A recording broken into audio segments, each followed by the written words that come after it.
Hi, welcome back. My name is Dale McCluskey, and this is part 2 of the application of methodology of my training system. During part 1, I ended with starting to discuss the actual moments that you're focused on, using the leash, or using just your arm and your fingers. And the focus is to use the sit position, which I'm going to talk about here in a minute.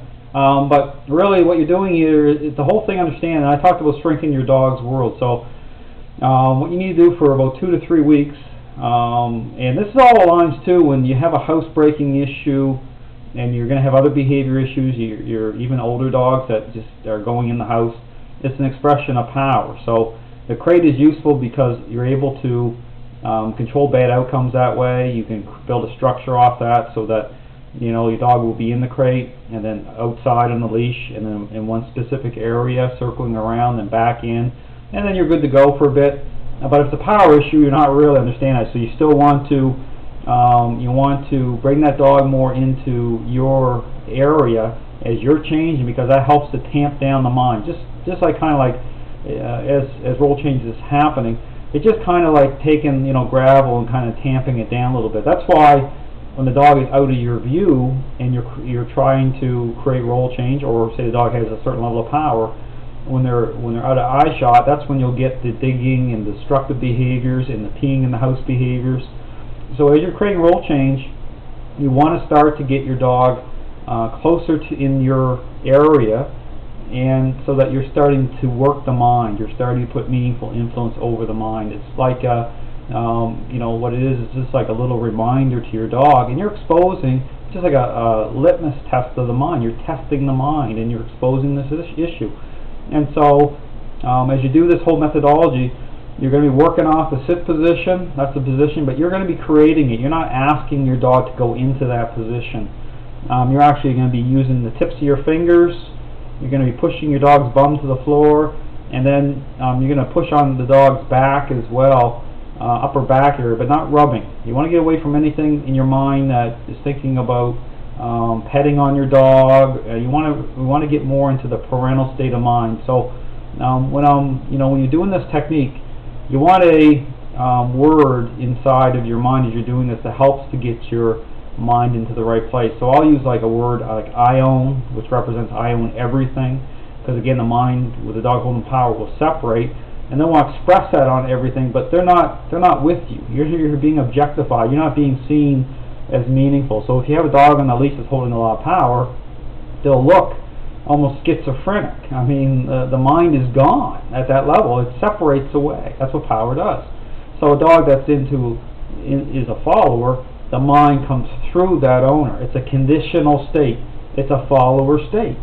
So, and that's how you can tell. So if you have your dog on the leash, and the mind is really separating away at a high level, other dogs, people, a piece of dust float through the air, I mean, the mind will just be triggered.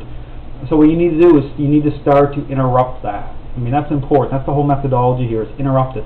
The problem is when people are getting into this whole highly emotional thinking, like how they think, then they're looking for ways around this. I mean, they're looking for some sort of way to dance around this.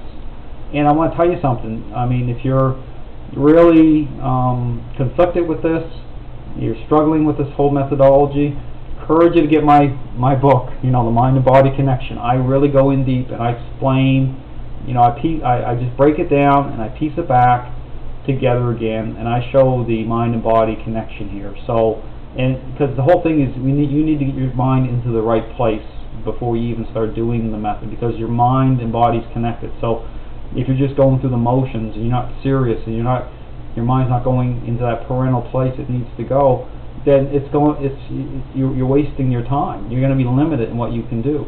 So the more serious you can get, it's not about being aggressive here, it's about more confident, assertive, clear mind, be in the moment, but then get a word in your mind that can help to move that needle over and keep it in the right place. So as you're doing this methodology, you want to say, in your mind, I own, or some people will use a look at me. So long as the word represents influence in a parental way, that you're taking that role. It doesn't matter what the word is, so long as it represents that, because that will help get your mind moved over. So as you do this whole thing, you're saying I own as you're pushing.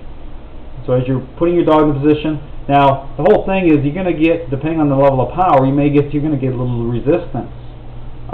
Don't worry about that. I mean, it's just like the martial art Aikido, using the leash to redirect that energy right to where it needs to go.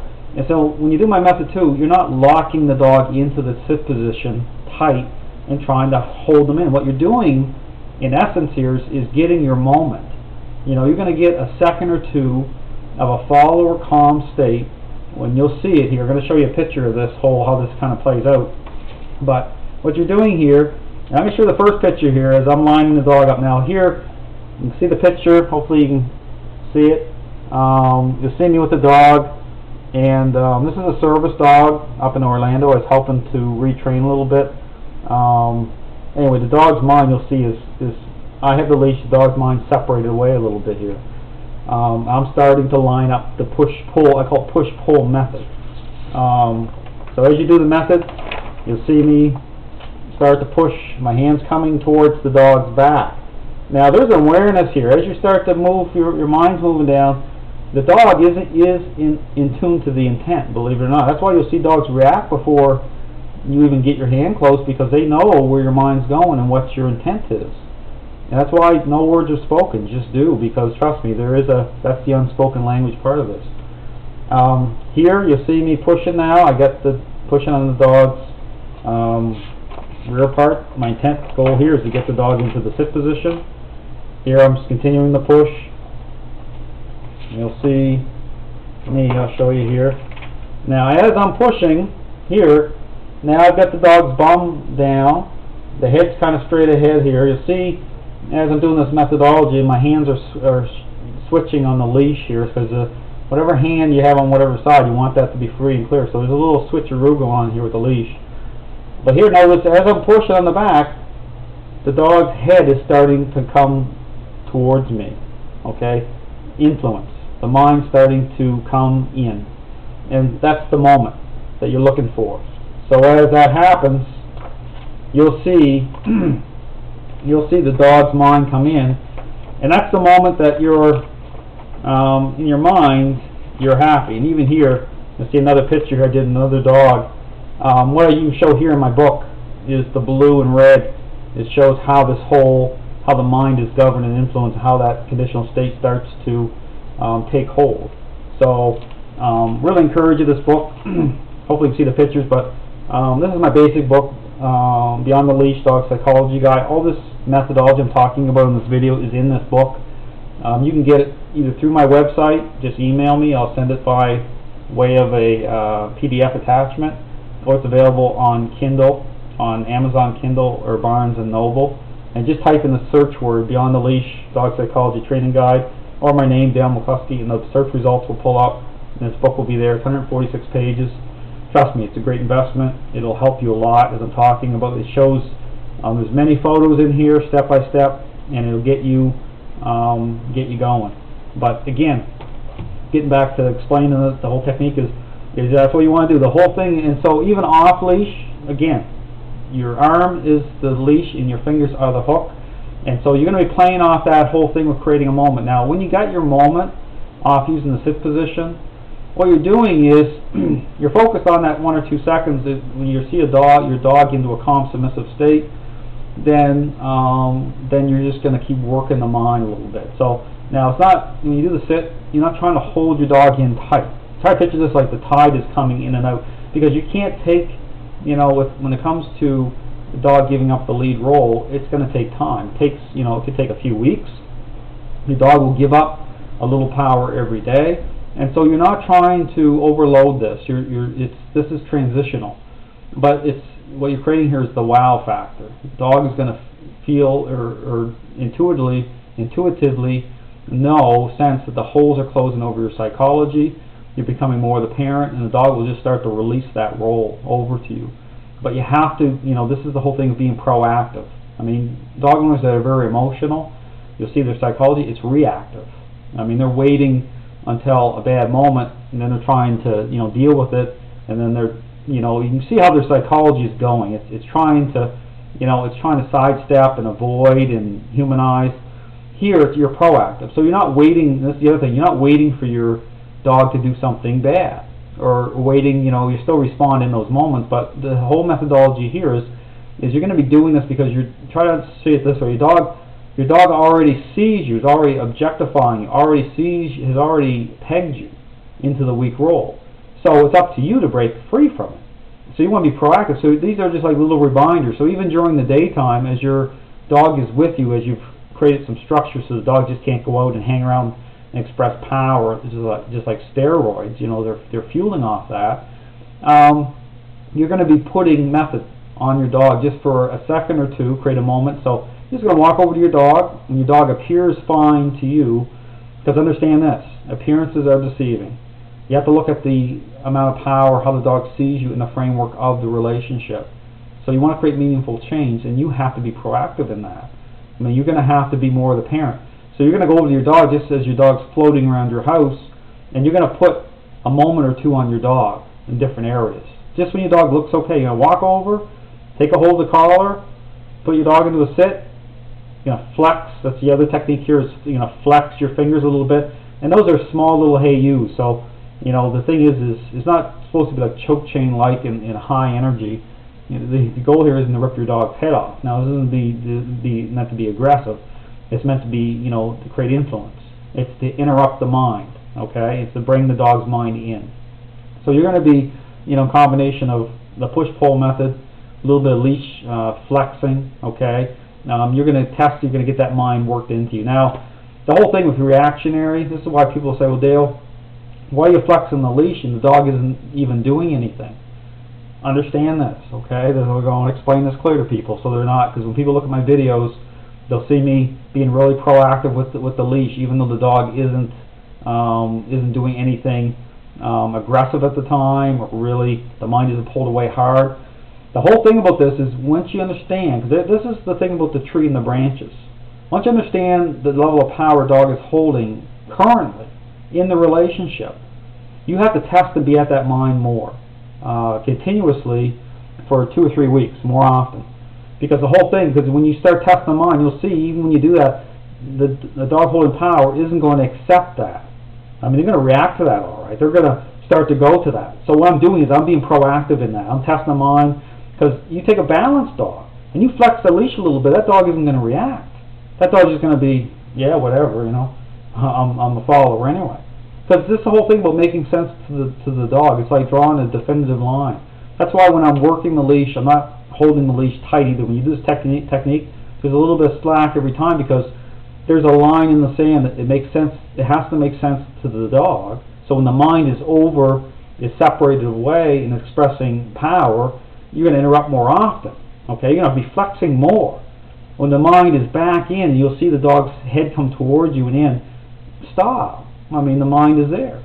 But every once in a while you may test it a little bit. But the whole thing is when you're doing an exercise, you're going to be at the mind a little more, because you'll see the fixation levels go up. You'll see this is the thing about getting in tune to this whole mind-body connection. Is when you're in tune to it, you are going to be more proactive, because you know exactly what your goal is. And so I've trained almost 2,000 dogs, approximately 2,000 dogs, and I tell you, it's all the same stuff here. This stuff's all fixable. I don't care what behavior issues you're dealing with. Fixable. I've only encountered one dog out of all those numbers of dogs that the mind was the dog was psychologically messed up. But that was even as a result of the mind being up into that level for so many years. It unbalanced the dog so badly the dog mind couldn't be fixed. So before you even take the dog to the vet, because a lot of behaviorists, the other thing, a lot of behavioralists will have people run into the vet and spend the money right away.